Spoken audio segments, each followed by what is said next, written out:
السلام عليكم ورحمة الله. الحمد لله رب العالمين. الصلاة والسلام على رسول الأمين وعلى آله وصحبه أجمعين أما بعد. പ്രിയ സഹോദരി സഹോദരന്മാരെ, അല്ലാഹു സുബ്ഹാനഹു വ തആല നമ്മെ അനുഗ്രഹിക്കുമാറാവട്ടെ. സമ്പത്തുമായി ബന്ധപ്പെട്ട ചില അടിസ്ഥാനങ്ങൾ വിശ്വാസികളായ ഓരോരുത്തരും മനസ്സിലാക്കുക എന്നത് വളരെ നിർബന്ധമുള്ള കാര്യമാണ്. എല്ലാ കാര്യത്തിലും സൂക്ഷ്മത അത്യാവശ്യമാണ്.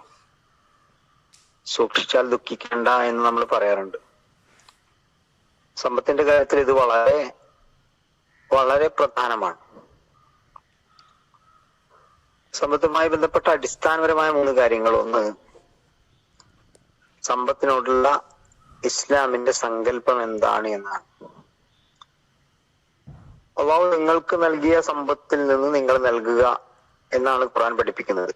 അപ്പൊ സമ്പത്തിന്റെ പരമാധികാരം, ഉടമ, അത് അള്ളാഹുവിനാണ്. മനുഷ്യരായ നമ്മൾ അതിന്റെ പ്രതിനിധികൾ മാത്രമാണ്.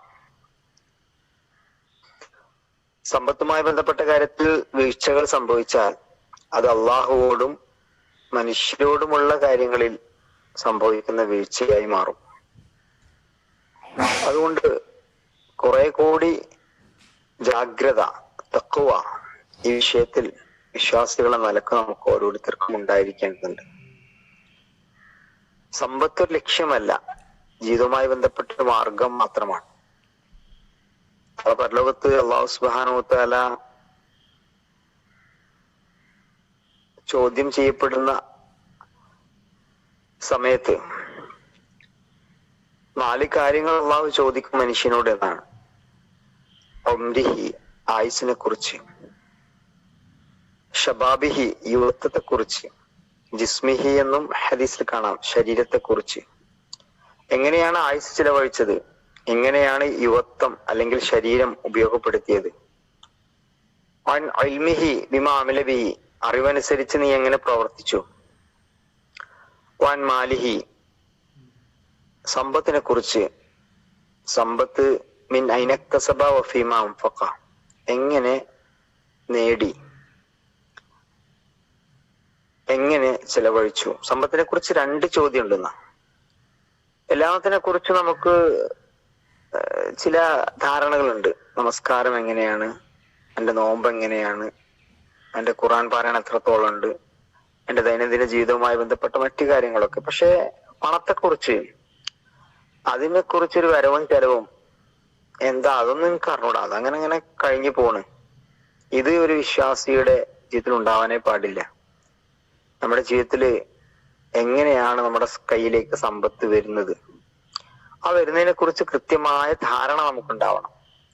എങ്ങനെയൊക്കെയാണ് എന്റെ പണം ചെലവഴിച്ചു പോകുന്നത്, ആ കുടുംബത്തിന് വേണ്ടി ഇങ്ങനെയൊക്കെ പോകുന്നത്, മക്കൾക്ക് കുറെ പൈസ, അങ്ങനെ പലതിനും അതിനും ഇതിനൊക്കെ ആയിട്ട് കുറെ പൈസ അങ്ങനെ ചെലവായി പോകുന്നു. അപ്പൊ ഓരോ മാസം നോക്കുമ്പോഴും പിന്നെ മൈനസിൽ തന്നെയാണ് പോകുന്നത്. ഇങ്ങനെയൊക്കെയാണ് ഒരു സാധാ വർത്തമാനം ആളുകൾ പറയാറുള്ളത്. അങ്ങനെ ആവാൻ പാടില്ല. അതില് ശ്രദ്ധിക്കേണ്ടുന്ന സമ്പാദ്യ വിഷയത്തിൽ ശ്രദ്ധിക്കേണ്ടുന്ന കാര്യങ്ങളാണ് രണ്ടാമത്തേത്. ഒന്നാമത്തേത്, ഇസ്ലാമിന് സമ്പത്തിനോടുള്ള അടിസ്ഥാന വീക്ഷണം എന്താണ് എന്ന് നമ്മൾ പഠിച്ചു. അള്ളാഹു ഖുർആനിലൂടെ പഠിപ്പിക്കുന്നു. സമ്പത്തിന്റെ ഉടമ അള്ളാഹു ആണ്, നമ്മൾ അതിന്റെ കൈകാര്യകർത്താക്കൾ മാത്രമാണ്. സമ്പാദ്യം ഹലാലാവണം. സമ്പാദ്യം ഇസ്ലാം പ്രോത്സാഹിപ്പിച്ചിട്ടുണ്ട്. സമ്പത്ത് ഒരു മനുഷ്യ ജീവിതത്തിന് നട്ടലാണ് എന്നൊക്കെ ഖുർആൻ പഠിപ്പിക്കുന്നുണ്ടല്ലോ. അതുകൊണ്ട് തന്നെ സമ്പത്ത് സമ്പാദിക്കുന്നതും അത് നന്മയുടെ മാർഗത്തിൽ ചെലവഴിക്കുന്നതും ഒക്കെ ഇസ്ലാം പ്രോത്സാഹിപ്പിച്ച കാര്യമാണ്. സമ്പത്ത് നേടിയെടുക്കുമ്പോ അതിൽ കലരാൻ പാടില്ലാത്ത, ശ്രദ്ധിക്കേണ്ടുന്ന 4 കാര്യങ്ങളുണ്ട്. ഒന്നാമത്തേത് ചൂഷണമാണ്. വഞ്ചിക്കപ്പെട്ട അല്ലെങ്കിൽ ചൂഷണമായി ലഭിക്കപ്പെട്ട ഒരു പണവും ഒരാളുടെ സമ്പത്തിൽ ഉണ്ടാവാൻ പാടില്ല. അതെത്ര കുറച്ചാണെങ്കിലും കൂടുതലാണെങ്കിലും. അനർഹമായത് തന്റെ സമ്പാദ്യത്തിൽ ഇല്ല എന്ന് ഉറപ്പുവരുത്തണം. വിശദീകരിക്കുന്നതിന് സമയത്തിന്റെ പരിമിതിയുണ്ട്. ഞാൻ ചെയ്യുന്ന ജോലിക്കുള്ള കൂലി എനിക്ക് ലഭിക്കുന്നുണ്ട്, എനിക്ക് ലഭിക്കുന്ന കൂലിക്ക് ഞാൻ വേണ്ട രൂപത്തിൽ ജോലി എടുക്കുന്നില്ല. ഇതൊക്കെ വളരെ ഗൗരവത്തോടു കൂടി ശ്രദ്ധിക്കേണ്ടുന്ന വിഷയമാണ്. ചൂഷണം അല്ലെങ്കിൽ അനർഹമായത് തന്റെ സമ്പാദ്യത്തിൽ ഇല്ല എന്ന് ഓരോ സത്യവിശ്വാസിയും ഉറപ്പുവരുത്തേണ്ടതുണ്ട്. രണ്ടാമത്തേത്, ഇടപാടുകൾ പരസ്പര തൃപ്തി, അതോടൊപ്പം തന്നെ ഇസ്ലാമിക മര്യാദകൾ പാലിക്കുക എന്നത് വളരെ ഗൗരവപ്പെട്ട വിഷയമാണ്.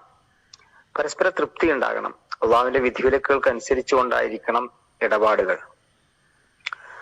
അത് മറുകക്ഷിക്ക് പ്രശ്നമൊന്നുമില്ലല്ലോ എന്നത് ഒരിക്കലും ഇതിനെ അംഗീകരിക്കാൻ കഴിയുന്ന കാര്യമേ അല്ല.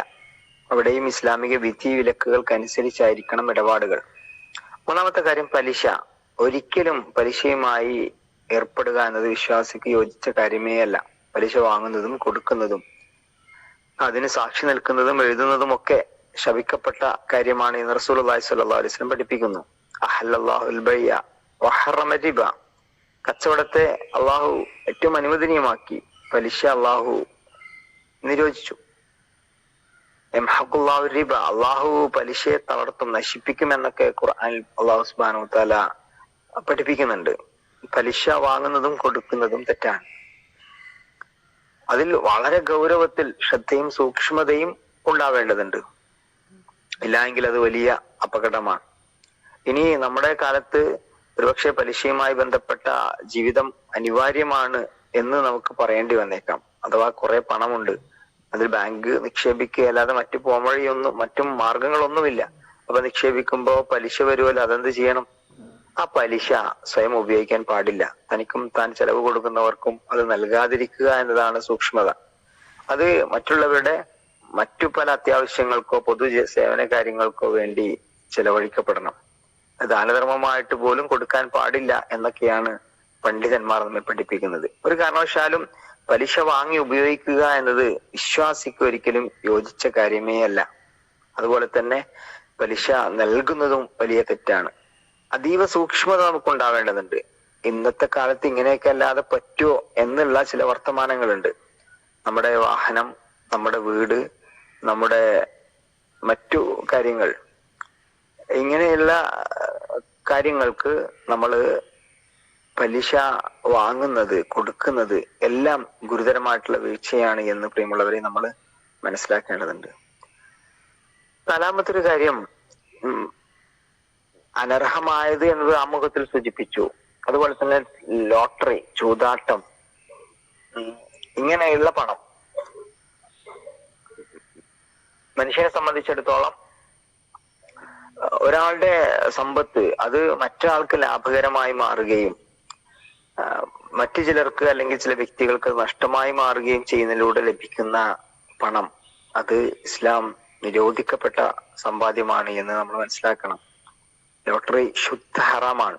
ചൂതാട്ടം ഇസ്ലാം നിഷിദ്ധമാക്കിയ കാര്യമാണ്. അതുപോലെ തന്നെ സംശയാസ്പദമായിട്ടുള്ള പല ബിസിനസ്സുകളുണ്ട്. ഓൺലൈൻ മാർക്കറ്റിംഗ്, മറ്റു പല മൾട്ടി ലെവൽ മാർക്കറ്റിംഗ്, ഇങ്ങനെയുള്ള കുറെ കാര്യങ്ങൾ. അതിൽ അതീവ സൂക്ഷ്മത നമുക്കുണ്ടായിരിക്കേണ്ടതുണ്ട്. നമ്മള് ഒരു 10 ലക്ഷം രൂപ അല്ലെങ്കിൽ 5 ലക്ഷം രൂപ മുടക്കിയാല് മാസം മാസം നമുക്ക് ഇത്ര ലാഭം കിട്ടും എന്നുള്ള ഇടപാടും തെറ്റാണ്. ഒരു ബിസിനസ്സിൽ ലാഭത്തിലും നഷ്ടത്തിലും തുല്യ പങ്കാളികളാവുക എന്നതാണ് അതിൽ അടിസ്ഥാനപരമായിട്ടുള്ള കാര്യം. ലാഭനഷ്ടത്തിൽ പങ്കാളിയാവാതെ ഷെയർ മുടക്കിയ വ്യക്തിക്ക് കൃത്യമായിട്ട് മാസം ഇത്ര രൂപ ലാഭം കിട്ടും എന്നുള്ള അർത്ഥത്തിലുള്ള ബിസിനസ്സും ഷെയർ മാർക്കറ്റിങ്ങും ഇസ്ലാം പ്രോത്സാഹിപ്പിച്ച കാര്യമേ അല്ല.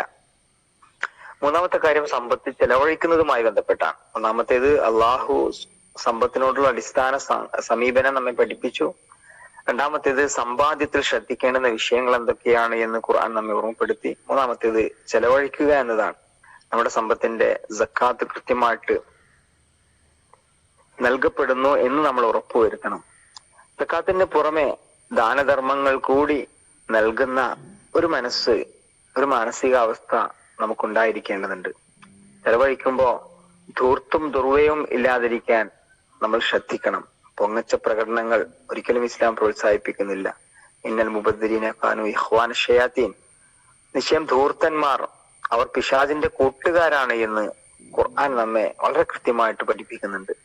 ഇന്ന് പല വിഷയത്തിലും വിവാഹ ആഘോഷങ്ങൾ, വീട് നിർമ്മാണം, വാഹനം തുടങ്ങിയ വിഷയത്തിലൊക്കെ തനിക്ക് കഴിവുണ്ടോ ഇല്ലേ എന്നതൊന്നും പ്രശ്നമല്ല. ഒരാർഭാടത്തിന്റെ പൊങ്ങച്ചത്തിന്റെ പ്രതീകമായിട്ട് വിശ്വാസ സമൂഹം മാറുന്നത് ഒരിക്കലും പ്രോത്സാഹിപ്പിക്കപ്പെടേണ്ട കാര്യമേ അല്ല. സാമ്പത്തിക വിഷയത്തിൽ അതീവ സൂക്ഷ്മത നമുക്കുണ്ടാവണം. നമുക്ക് എത്ര പണം ഉണ്ടെങ്കിലും ഇല്ലെങ്കിലും സമ്പത്തിന്റെ ഉടമ അള്ളാഹുവാണ്. അള്ളാഹു നമുക്ക് ചില കൈകാര്യ അവകാശം നൽകിയെന്നേ ഉള്ളൂ. നാളെ അതിനെക്കുറിച്ച് എങ്ങനെ നേടി, എങ്ങനെ ചിലവഴിച്ചു എന്ന് റബ്ബ് ചോദിക്കും. അടിസ്ഥാനപരമായിട്ടുള്ള ഇത്തരം കാര്യങ്ങൾ വളരെ പ്രാധാന്യത്തോടുകൂടി നമ്മളും നമ്മുടെ കുടുംബവും ശ്രദ്ധിക്കണം. സാമ്പത്തിക വിഷയത്തിൽ നമുക്കൊരടുക്കും ചിട്ടയും ഉണ്ടാകണം. അല്ലാഹു സുബ്ഹാനഹു വ തആല നമ്മെ അനുഗ്രഹിക്കുമാറാവട്ടെ.